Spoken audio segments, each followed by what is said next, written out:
Target ng Persons with Disability Affairs Office o PDAO ng Pamahalaang Panlungsod ng Kawayan na matulungan ang humigit kumulang 2,700 persons with disability o PWD ngayong taon sa pamamagitan ng iba't ibang programa at serbisyong nakalaan para sa kanila. Sa panayam ng Bombo Radyo Kawayan kay Ginoong Jonathan Galutera, Persons with Disability Affairs Officer, sinabi nito na patuloy ang pagdami ng mga PWD na lumalapit at nag-a-apply para sa tulong ng tanggapan. Kabilang sa mga pangunahing suportang ibinibigay ay ang tulong para sa speech therapy, lalo na para sa mga batang may autism at iba pang kondisyon na nangangailangan ng espesyal na interbensyon.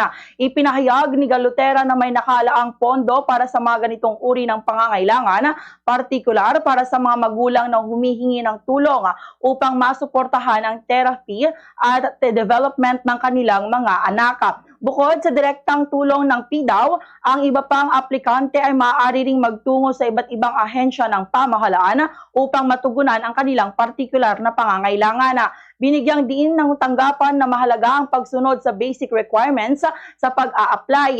Ang mga kinakailangang dokumento ay malinaw na nakasaad sa Citizens Charter na makikita sa opisyal na website ng lokal na pamahalaan ng Kawayan City.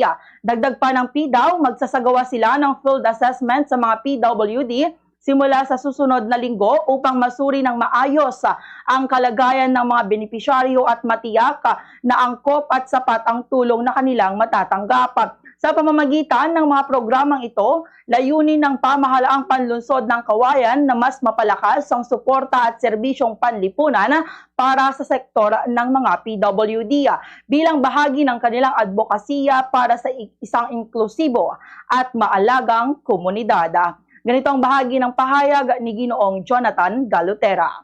2,700 person with disabilities sa ating pondo po. The other po na target natin na dapat ma-exceedan na natin yung 3,000 every year. Dapat nag-exceed tayo sa mga target natin. We are targeting by 4,000, pero doon sa na-establish natin na sa pondo ng City Government for Person with Disabilities, we are targeting by 2,700.